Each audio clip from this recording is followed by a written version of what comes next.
It's Friday, hobby friends. Yes, it's Friday, all day long. From the beginning of the day to the end of the day, it is all Friday, all day long. It is 7/9/21, July 9th, 2021. I keep on saying 1921. What's going on with me? Anyway, 100 years ago this day, it's funny as we do some flashbacks and kind of look at some historical stuff. I forgot to pull it up for today. Hope you're doing well. It's a nice day. I'm actually in Northern Virginia this morning. Good morning, Michael. Good morning, Sean. Good morning, John. I'm in Northern Virginia outside DC. Looks like a sunny, hot, humid day in store. Looking back, let's see, sports. Was there any surprise last night in the Suns game? I really didn't watch much of it. I kind of was paying attention, but had some things to do. Kind of paying attention, like checking scores and stats. I was following NBA Top Shot had a contest last night where they put together a showcase. You could win a free pack. Well, I decided to use that to sell some of my moments. So I actually sold off a lot of moments last night on NBA Top Shot. And I was thinking, this is great. I didn't make a ton of money, but moments I bought for $2 or $3, I sold for $8, $9, $10. So that's great. Not a lot, but a few. It was fun. And nobody I missed. Like, it wasn't like I was going to go, oh, I'm bummed about this. But that's what I did. I watched some of the basketball games, sold some Top Shot moments off last night. Good morning, DJ. Today, we're going to go ahead and jump into some kind of hobby content, news, all that stuff. I'll come back out and then check the comments, questions, and so forth. A few things that I want to bring to your attention. What were the few things I wanted to bring to your attention? Hobby Palooza starts tonight. If you aren't already following that, I do recommend it. Hobby Palooza.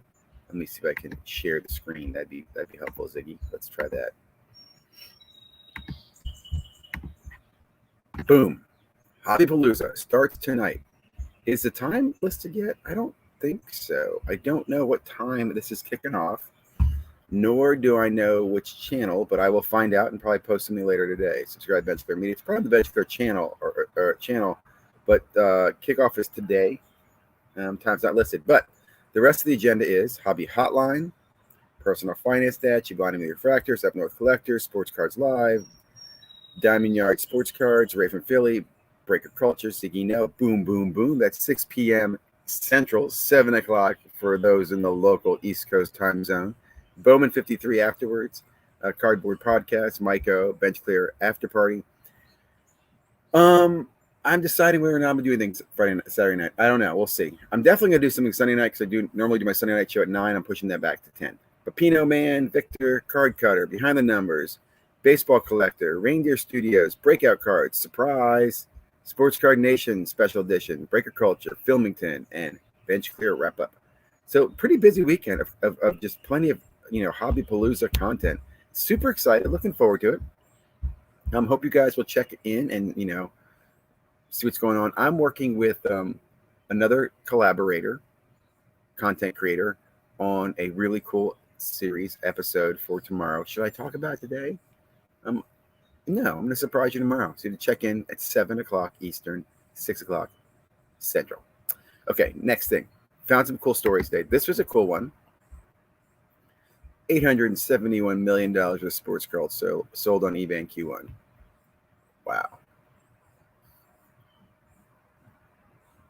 Wow. Wow. Wow. Okay. eBay says trading cards of all kinds are seeing significant growth, but the data indicates the fastest gains have come from Pokemon. Woo! Marvel. In the sports card category, the bigger soccer and basketball. Look at soccer on fire. Soccer grew from 1.5 million to 24 million. Look at basketball. These are some blowout numbers. Did I say blowout? I didn't mean like that. Just blow my mind away numbers when you think about it. Baseball, football, basketball. Just simply amazing. I'm curious. This is the first time I've seen this report. I'm going to keep an eye for this more of these. These are great. I really enjoy this. And again, all they're doing is they're parsing up eBay's data. I mean, a lot of attention, as I've said before, a lot of money is investing in the platforms in the hobby. And the way I look at it is a lot of money is going into ways you can make money off of people in the hobby. i.e. breaking. A lot of breaking platforms that its sole goal is to maximize how much money they can take from people in the hobby. That's why I personally only break with breakers I know, allocated breakers, so I get better value as a consumer. If you just go out and get an A break, you're probably, you're giving more than you're getting, in my opinion, right now. There's just so many platforms out there. Take. And I don't mean negative, but you know what I mean. So just be aware of that. Next story up here. One last year in the wilderness basketball cards of 1982-83. So I'm not going to read this to you, but I'm going to strongly suggest you go read it. Sports Collectors Daily. Some great historical information about the production of basketball cards. Who made them, when they made them, what happened, ABA, NBA. But it talks about star cards, right? But there's this gap this year in 1982 and 83 where, like, I guess no major manufacturers made cards, and you have these BSAF cards that were made by the company that, is the plastics and chemical company. Just take a second to drink and think about that. I'm wondering myself, like, who was the executive there at this company that got this idea sold? Like, hey, you know what we should do? We should make basketball cards. Yeah, Frank, that's a great idea. Like, who sold this idea to the company? Love it. Here's what's really cool. Just by showing you this, you can check this out. You can find these cards raw anywhere between, 30 and 80? 80 and 100? This kind of blows my mind, because this is one of those things where you think, if you want to talk about vintage, right? This is old. You talk about limited print run. This is limited. Why isn't this worth more money? Isn't that kind of funny to think about? And where were the draft college cards of Michael Jordan in 82 and 83? I'm just kidding. Those didn't exist, thankfully. But I really enjoyed this article. Definitely check it out if you give a chance. There's some cool stuff in here.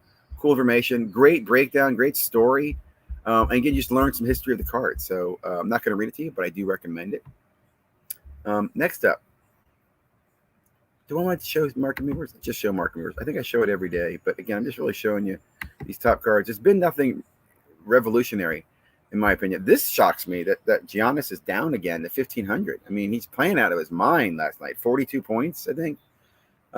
I think he's leading in all scores right now in the series on both teams. Card down. Where are the procrastinators? Who are the geniuses that are going to tell me when these cards are going back up? Because I'm waiting. Not like I'm waiting, but I'm just not seeing it. I saw that little dip last week. We saw a little green. And then that green was long lost. It's interesting. Everybody's predicting football will be next. I'll have to build a football chart here. Okay. Some cool videos to look at. Before I get into this one, I'm going to move this one up first. Go GTS, guys. We're on last night live. Love listening to you guys talk. They started off with a couple of things they highlight here. Card-based software application coming out of Silicon Valley. We talked about this yesterday in the article. I looked at the app, don't like the app at all. They want to charge me like $8 a month for to manage 100 cards. I'm not doing that. I think people need to get, in my opinion, you need to get off the charge the individual model and get into charge the advertiser model and give the consumer something they want, right? Give them free card data access tool. Give them set registry tool. Give them a hits registry. That's where the money is. Why are nobody selling the consumer in that model? Let's give the consumer something they want for free, and then charge the sponsors and so that. I guess the closest is Slab Stocks, because their platform is free, right? And they're leveraging eBay. Card-based, was not impressed with. Just my quick insight into it. There's a story about the break-in yesterday. I talked about that. Video is kind of interesting. Oh, here's the thing I do want to pull up. Did I pull this up, or am I going to make a commercial? VIP Onyx authenticated VIP party. There are going to be a lot of these VIP parties at the National.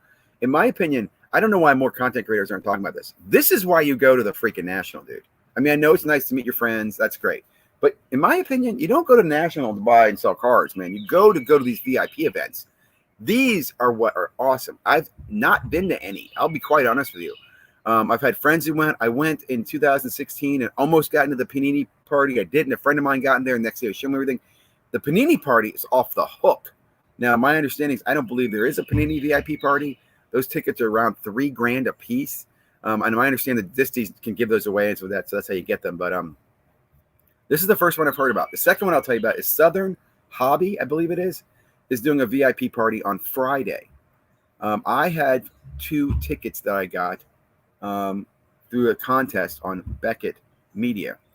It looks like, oh, I hate to say this, looks like I'm not going to be going, or at least won't be there in time for that event on Friday night. So I'm giving away those tickets. Now, I've reached out to a few people to check and see if they could use those because I have to get those tickets given away, I think, today. If you're watching this video and you're going to the National and you're available Friday night to go to one of these VIP parties, hit me up on IG. I can't promise anything, but I need to make sure these tickets get used. I want to make sure they get used. They're not for this Onyx party. They're for a different party. But again, these VIP parties, I know they include free food and free beverages, and that in itself I think would be awesome. But I do suspect you'll get some swag, and I'd love to hear somebody who can make a video for me. So I'm talking to a couple people about it. I'll just mention it here. Hit me up on IG. I can't promise anything, but if you are going to the National, I do recommend get VIP passes. Okay, real quickly here. Why I want to start this, I thought this was interesting. Absolutely. So here is a look at some news, notes, and nuggets from around the web in a segment we like to call Hobby Happenings. Well, it would be easy to think that after last week's big news, Ken Golden and company might sit on their laurels for at least a week, but that's just not who Ken Golden is. The sale of Golden Auctions to Collectors Holdings, which, by the way, is the Nat Turner-led company that took PSA, parent company Collectors Universe, private earlier this year. Well, this provides some real insight into what the future has in store for the Collectors Holdings group. Meanwhile, Ken Golden continues to be a great voice for the hobby. Check out. Let me stop there. I guess the reason I wanted to play that was, first of all, I think it's funny how this is a great example of bias in reporting, right? These guys report the story about Ken Golden and PSA as if it's just, another day at the park, man. Right? It's like this a card I never will forget article. It's nothing big to them. Part of it is they're GTS, they're distributors. They've got a biased position in the space, right? Between the manufacturers and the people buying it. So they're not going to ruffle any feathers. But man, is anybody not paying attention to what's going on last week? I think they talk about later on the $1 million, $5 million card here. Where is that? Maybe they don't. But the $5 million card, the Curry, was bought by the same group that bought all this other stuff. Like that one group is buying everything. They're buying, we talked about this yesterday. They're buying the grading company. They're buying the auction house. They're buying the vaulting company. And now they're buying cards, right? And upping the price. Very concerning me. I'll talk about that in a second. Some other things I want to mention. There's a clip in here about the Panini rookie premiere party. This is the football rookies. And they make a comment that this is the largest rookie party or rookie class ever in Panini, which doesn't surprise me. What that means is they got more defensive and offensive linemen to sign autographs this year to just dilute the product, right? Because they need so many autographs to create so much product. So if I have to make 1,000 cases, maybe I need 1,000 autographs.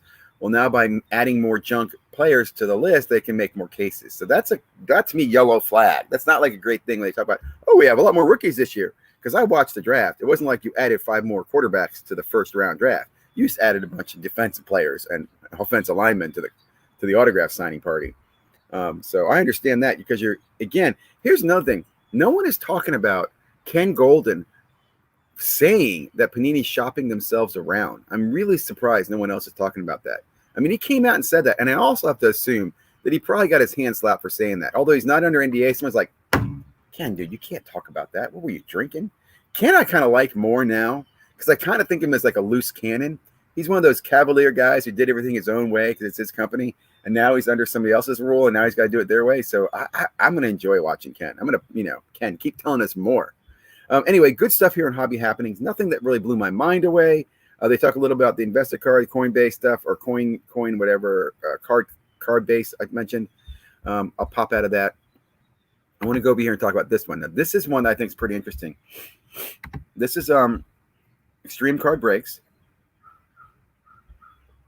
Talking about blowout forms and a conversation around it. Let me break it out for you. Let me tell you a story here. So sit back down and let me tell you a story. Apparently, Ken Golden had a PSA 10 Michael Jordan in lot number X. I don't remember the lot number. I think it was 8X. And for some reason, there was question about the card. And what I understand is question about, is it a PSA 10 quality card? Not that the card was fake, not that the case was tampered with, but the card in the case, was it really deserving of a PSA 10? Which I find very interesting. Like, who are we to judge the magician who put the card in the case, right? I mean, it can be off-centered, crooked, and splintered, and if it says PSA 10 and the case authentic, then it's a PSA 10, right? Right? I don't know. Here's where it gets interesting. So Ken goes and takes Lot Z, takes it off and says, look, I want to just confirm for my buyers out there, because I want to protect gold in auction, and we don't want to sell stuff that's wrong or mislabeled or doesn't represent us. I understand that. That makes sense, Ken. You're a good man. I'm going to send this off to get it re-evaluated. I believe is what they did. I don't think it was re-authenticated. I don't think it was regraded, but just to get PSA to look at it. So right there, red flags. And I'll even say this. Let's take out the fact that it's golden in PSA. Take that off the table. Let's say it's in a BGS slab. Let's say it's a BGS Black Label 10, and Ken looks at it and goes, you know what? It's a little crooked to me. I don't think this is deserving of the Black Label 10. I'm going to call BGS and have them to verify it. WTF, Ken? Again, what are you doing to the seller of the card there? You just cut up the value of his card. Your best case saying, hey, Frank, who's selling the card, I don't think this is a 10, so I'm gonna doubt it, and I'm gonna get somebody to verify it. Why would he do that? I don't understand that. Again, unless he's trying to protect his brand, with the argument would be, was it a fake card? Was it not authentic? Was it trimmed? What did he see? Okay, I just, that's one part of the equation. But here's the other part of the equation that's talked about in this Ken Golden email exchanges. Look, let's go back to the real scenario. This PSA 10 was taken, sent back to PSA. What if PSA says, you know, you're right, man, this is a PSA 9. Or they come back and say, this is a fake card that we missed. I don't know. One of those things happened. Does PSA pay the owner the difference? Because remember, they're supposed to pay the difference of the market value somehow. I don't know how. I think if it's a fake card, they wouldn't. I'll put it this way.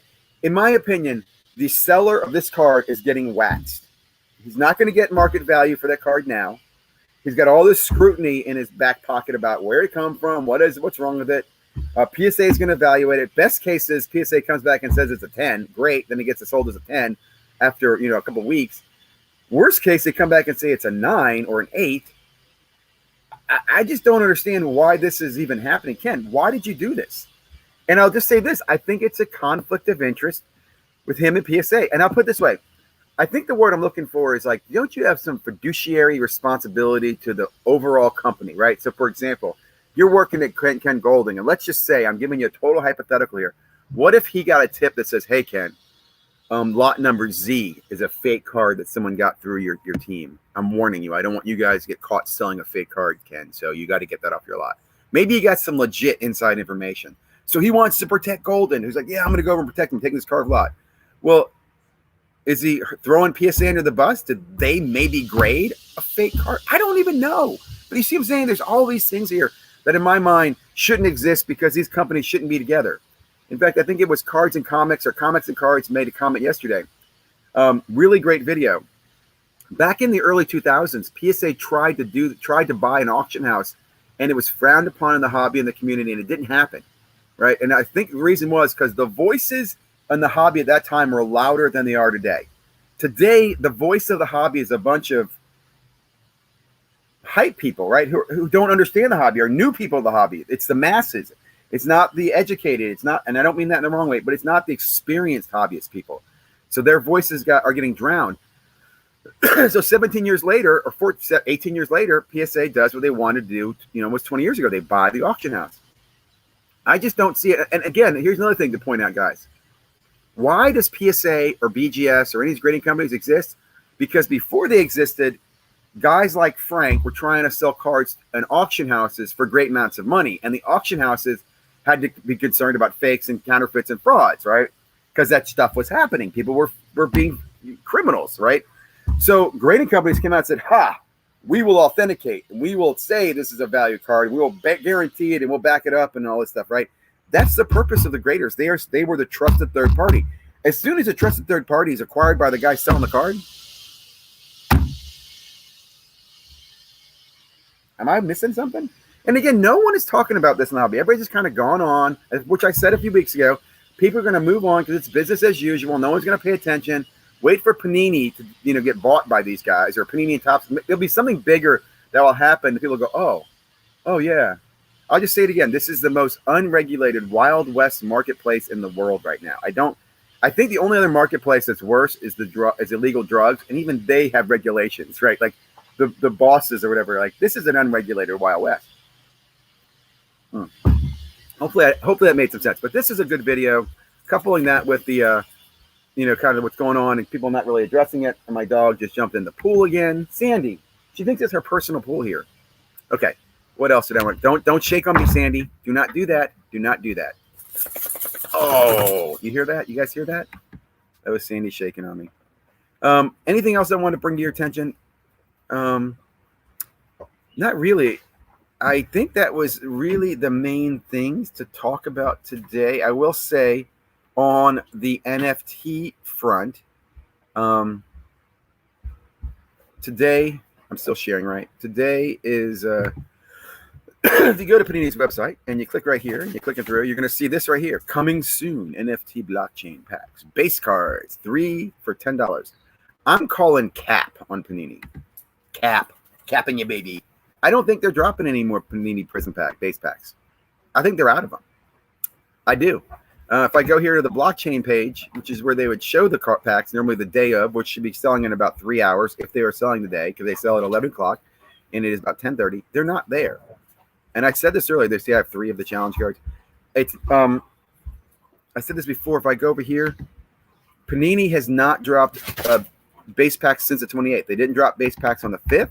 They didn't drop base packs on the 7th. And I don't think they're dropping base packs on the 9th, which is today. And I'll say this. I don't believe they're going to drop silver packs today either.